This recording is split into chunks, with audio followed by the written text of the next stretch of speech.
Hey guys and welcome. Today we're going over Edexcel AS Biology B revision and we are doing the chemistry for life.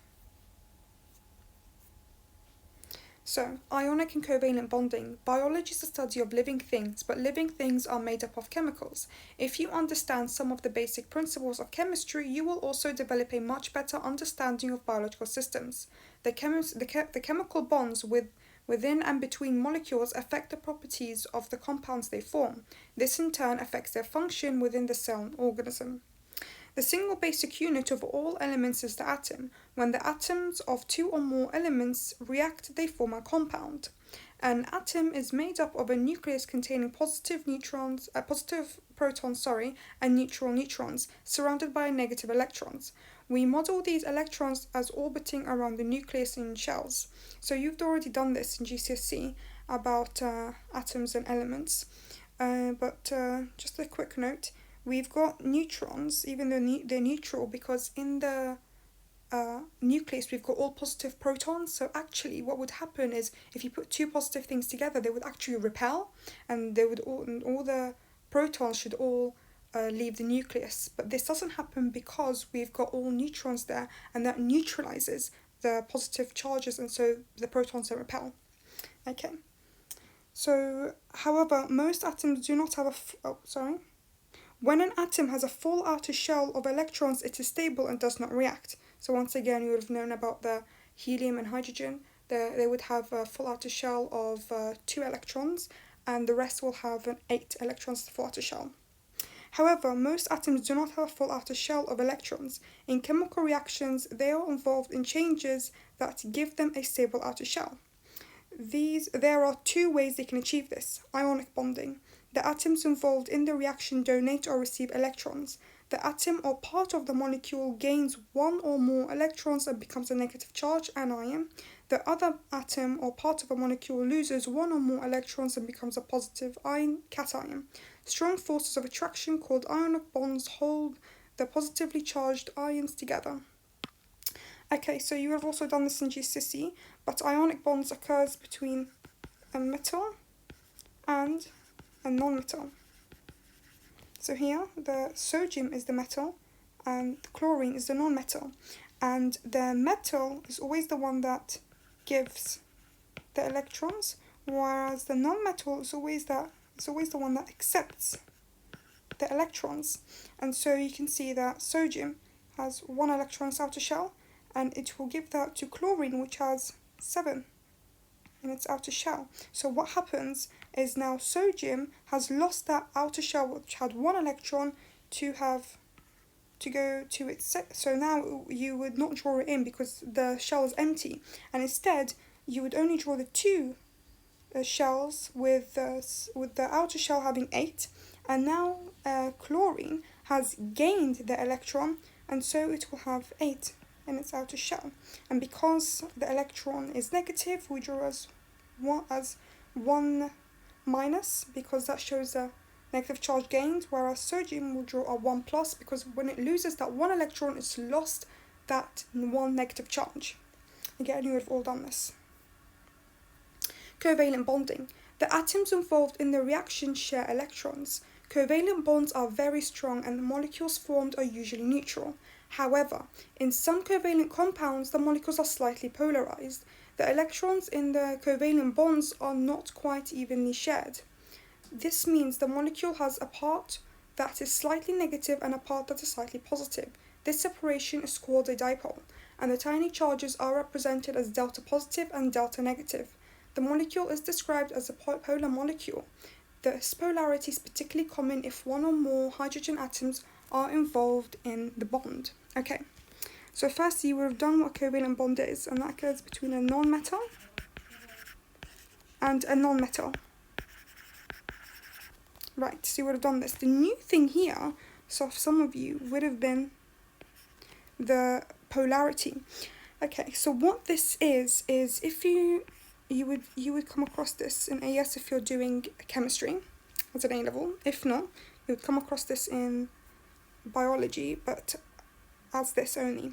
So what happens is the covalent bonds are shared, they're not transferred like the ionic. So here the electrons are transferred. But in covalent bonding, they're shared. So, however, when you would always hear the word sharing of electrons, you would think that they're equally distributed. No. Some elements can have a more powerful grip on the electrons, and so they have the ability to pull the electrons a bit closer to their side. That is meant by electronegativity, is what you'll come across as. So that's how we describe an element with seeing how powerful it is at doing this. So the general rule is that electronegativity increases across the period and above group. So in that theory, fluorine is the strongest. We emit the group 8s. Yeah, we don't really study them in A levels, and so that would mean fluorine is the most electronegative. Then comes oxygen. Then comes nitrogen. Yeah, this means that these elements are the most powerful at attracting the electrons in the shared bond closer to them. And so let's say if we've got hydrogen with an oxygen, we would think this is what the bond looks like. Well, no, because oxygen we know has a strong it's electronegative. So this is what the bond would look like. Yeah, because it's more powerful at attracting than hydrogen. It will attract those electrons closer to its side, and we know that electrons are negative. And so when you're slightly pulling them to your side, you will have slight more negative charge because they are negatively charged electrons. And that's what delta means. Delta means slightly negative. And because now the hydrogens in the bond have the electrons pushed away from them, they will now be slightly positive because the negative electrons are slightly away from them. And so the hydrogen becomes slightly positive, whereas the oxygen molecule becomes slightly negative. Because oxygen is more electronegative than hydrogen, so will attract the electrons closer to its side. However, here, the example of H2, two elements, the exact same elements in a bond, they're sharing the electrons, the sharing will be exactly the same because they are both the exact same element. So if they're both the exact same element, then you can't say, well, hydrogen pulls stronger than hydrogen. No, they'll have the same pulling effect. And so actually, if you look at it, both the electrons would be in the middle. You won't have a delta positive, delta negative end. The molecule will not be polar because there is no charge.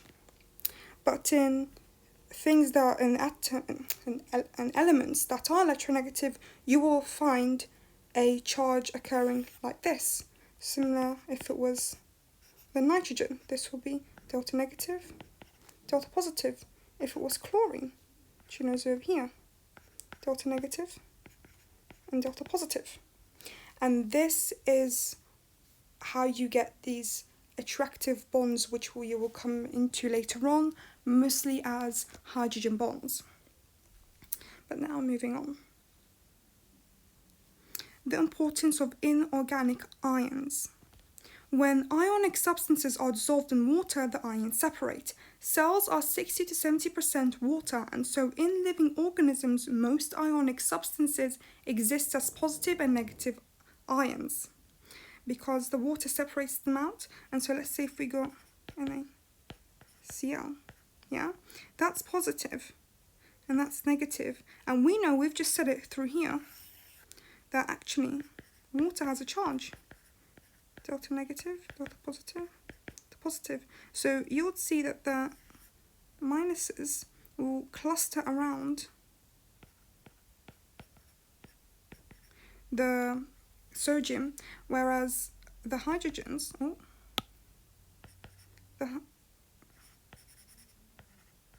the the hydrogens will cluster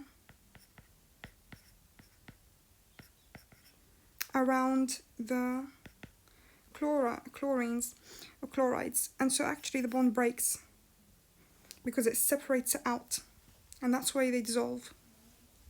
Many of these ions play specialized roles in individual cells and in the functioning of entire organisms. Here are some of the inorganic ions you will meet as you study biology, with an indication of one or more of their roles. Important anions, so those are the ones with a negative charge.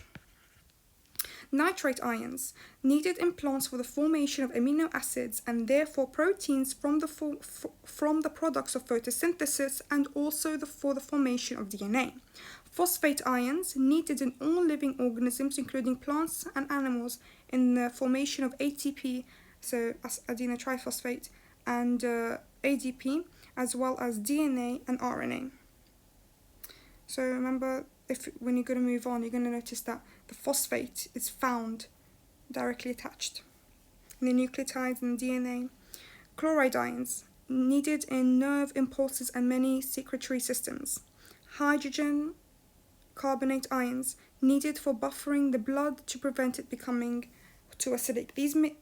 This may be new to you, but that's okay because they come in throughout the course later on.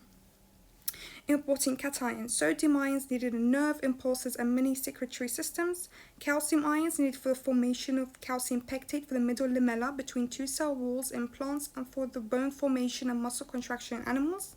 Hydrogen ions needed in cellular respiration and photosynthesis, and in numerous pumps and systems in organisms, as well as pH balance. Magnesium ions that's needed for the production of chlorophyll in plants. Again, this would be all new to you, a bill coming up throughout the course later on. Yeah, cations are positive. Right. The chemistry of water. Water is the medium in which all the reactions take place in living cells. Without it, substances could not move around the body. Water is one of the reactants in the process of photosynthesis, of which almost all life depends, and water is a major habitat. It supports more life than any other part of the planet. Understanding the properties of water will help you understand many key systems in living organisms. The importance of water to biological systems is due to the basic chemistry of its molecules. The simple chemical formula of water is H2O. This tells us that two atoms of hydrogens are joined to one atom of oxygen to make up each water molecule.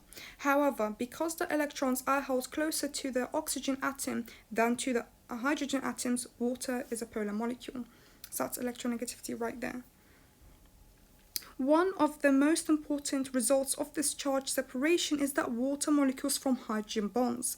The slightly negative oxygen atom of one water molecule will attract the slightly positive hydrogen atoms of other water molecules in a weak electrostatic attraction called a hydrogen bond. This is what they're talking about. So these are the molecules of water.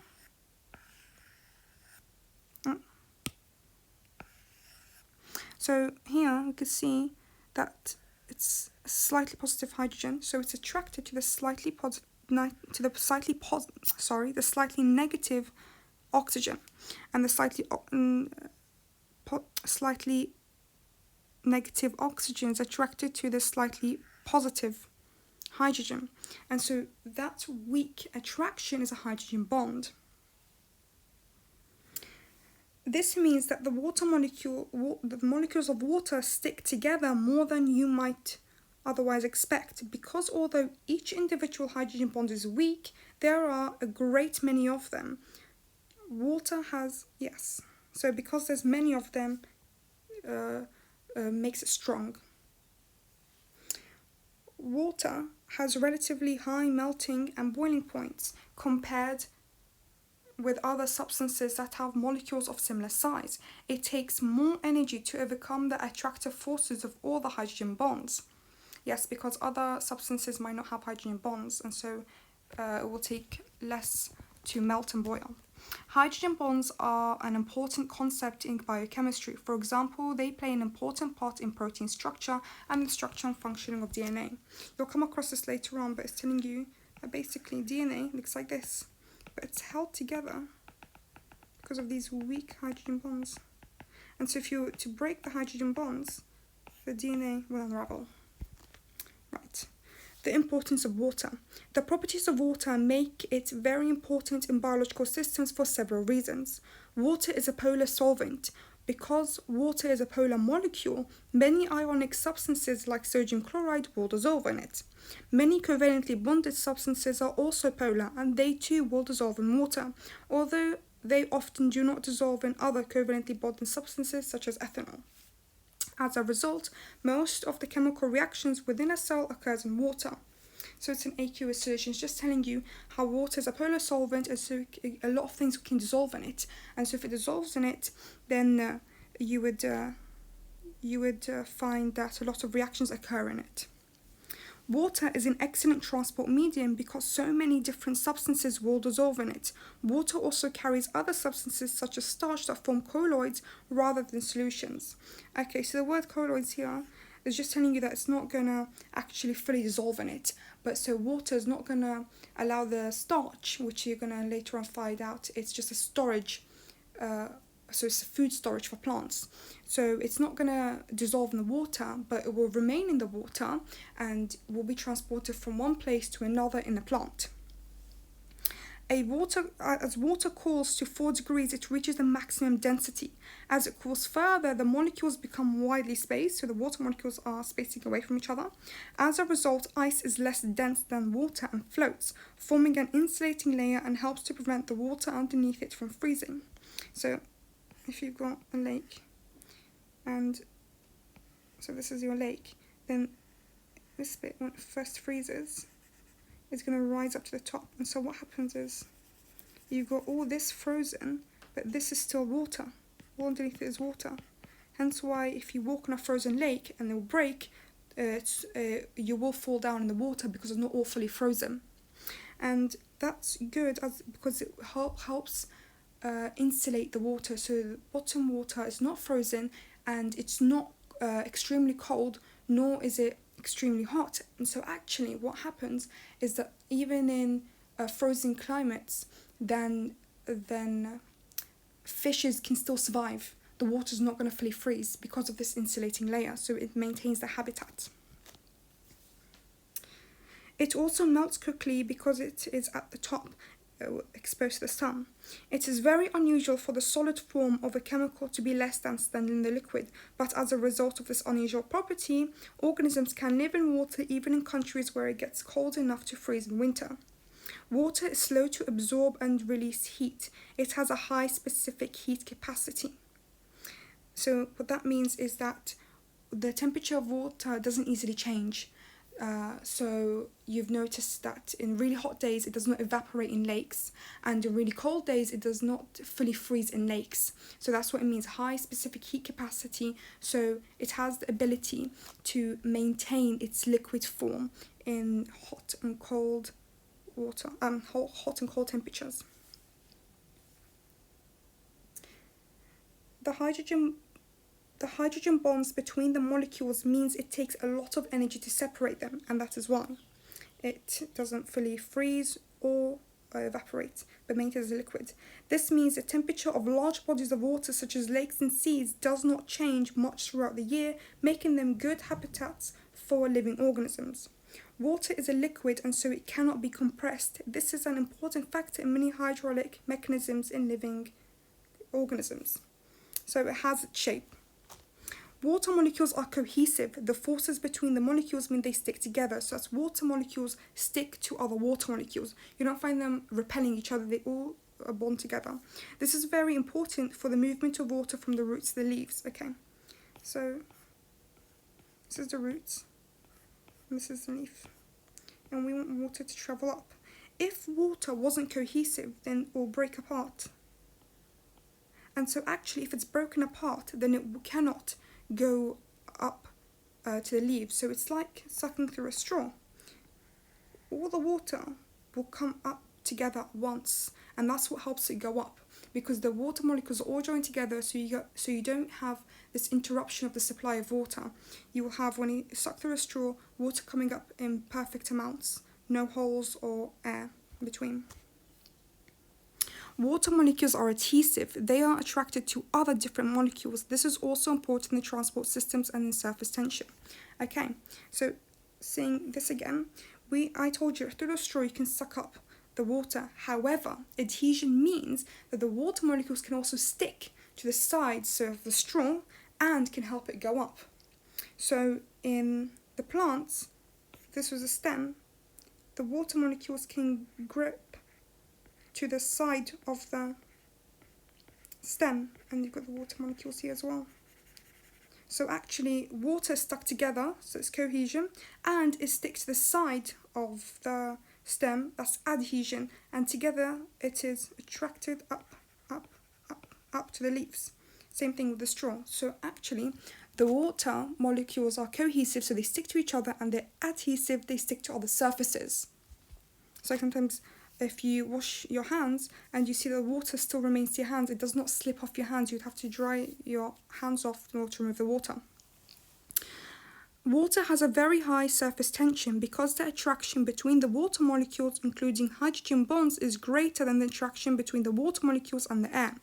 So what this means is that water sticks to each other better than it sticks to the air. So as a result, you would see that, like over here, you'd see this is a layer formed because the water molecules have chosen to stick to each other, not to the air. So this film is formed. As a result, the water molecules hold together, forming a thin skin of surface tension. Surface tension is a great importance in plant transport systems and also affects life at the surface of ponds, lakes, and other water masses. So you can see the raft spiders taking advantage of this. Pond skaters that skate across the ponds take advantage of this because their body weight is not is not enough to break the surface tension, so they can walk across it. And that was the chemistry of life.